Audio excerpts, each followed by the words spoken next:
Zero incidenti significa che siamo davvero al sicuro? Beh, per decenni abbiamo misurato la sicurezza aziendale guardando quasi esclusivamente a ciò che andava storto. È un po' la norma, no?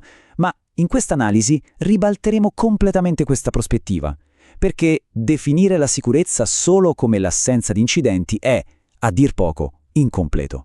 E per guidare questo vero e proprio cambio di paradigma ci affideremo alla visione di sicurezza con ISAM, che è diventato un po' il punto di riferimento assoluto per esplorare le realtà nascoste dei sistemi aziendali complessi. Andremo oltre le vecchie logiche da manuale per svelare cosa rende davvero resiliente, solido e sicuro un ambiente di lavoro nella sua quotidianità. Partiamo subito forte con una domanda controintuitiva. Se i registri aziendali segnano 0 infortuni e nessuna anomalia di rilievo, il sistema è perfetto? Viene naturale rispondere certo che sì. E invece non è detto. Anzi, molto spesso un'organizzazione va avanti senza disastri non perché l'impianto procedurale sia infallibile, ma grazie a un fattore incredibile, le persone, che fanno i salti mortali per adattarsi ogni singolo giorno a condizioni di lavoro del tutto impreviste. Il che ci porta dritti al punto numero 1, il falso mito degli infortuni. Diciamocelo chiaramente, l'approccio tradizionale, quello che nel settore chiamiamo safety eye, ha un limite enorme. Aspetta che succeda il guaio. Si aspetta l'errore o il mancato infortunio per chiedersi «Ok, cosa si è rotto?». Certo, è utile, ma ignora letteralmente la stragrande maggioranza del tempo in cui le cose filano lisce. L'approccio Safety 2 di Sicurezza con ISAM, invece, fa una domanda rivoluzionaria. Cosa permette al sistema di funzionare bene tutti i giorni? Insomma, si studia il successo quotidiano per prevenire attivamente il fallimento. E per capire questo successo quotidiano passiamo al punto 2, la distanza abissale tra lavoro prescritto e lavoro reale. Chiunque abbia mai messo piede in un reparto di produzione, in logistica o in una corsia di ospedale sa esattamente di cosa parliamo. Da una parte abbiamo il work as imagined, le procedure scritte a tavolino, perfette, lineari.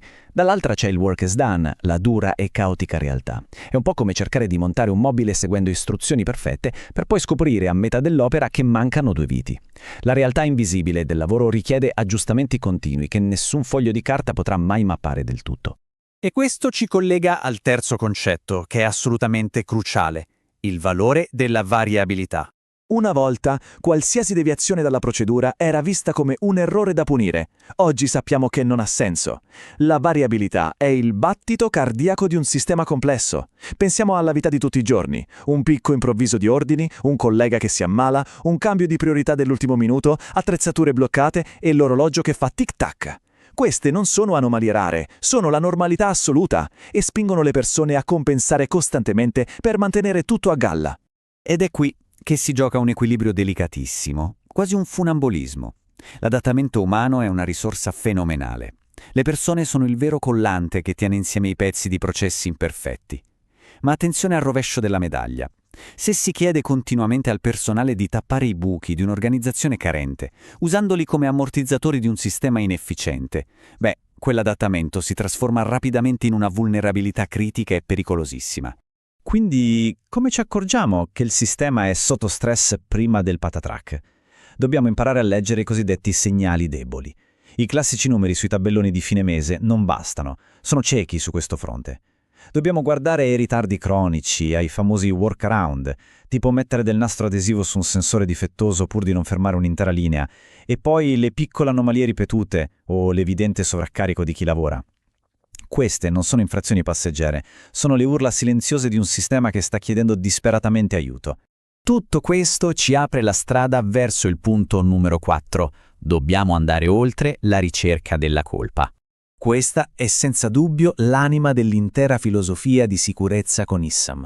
C'è una frase che racchiude perfettamente tutto il concetto.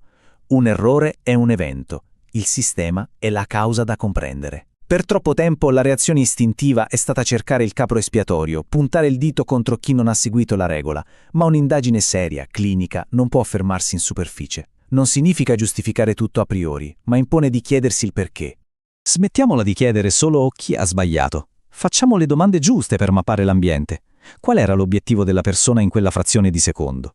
Che vincoli fisici o di tempo c'erano? Quali informazioni aveva davvero sotto mano? Aveva delle alternative realistiche in mezzo al caos produttivo? Molto spesso, rispondendo a queste domande, si scopre che le condizioni stesse del sistema rendevano quella decisione, per quanto sembri sbagliata a posteriori, l'unica strada logica percorribile in quel momento.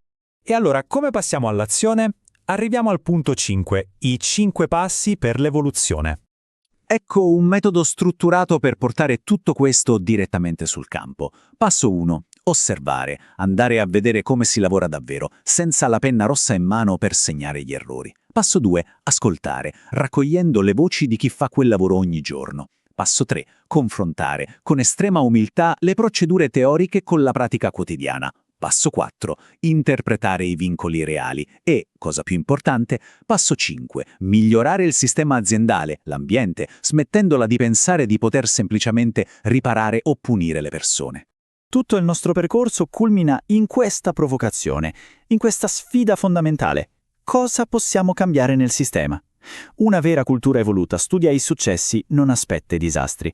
La vera domanda per chiunque gestisca operazioni complesse non è come obbligo le persone a seguire la regola, ma piuttosto come rendo l'operazione sicura molto più facile e naturale da eseguire rispetto a quella pericolosa?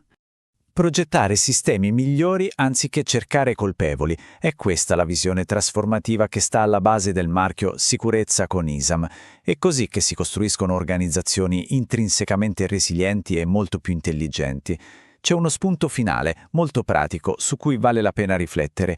Guardando alle operazioni di oggi, quali sono quei piccoli e invisibili adattamenti quotidiani che tengono tutto in piedi, ma che se le condizioni cambiassero all'improvviso potrebbero trasformarsi nel rischio più critico?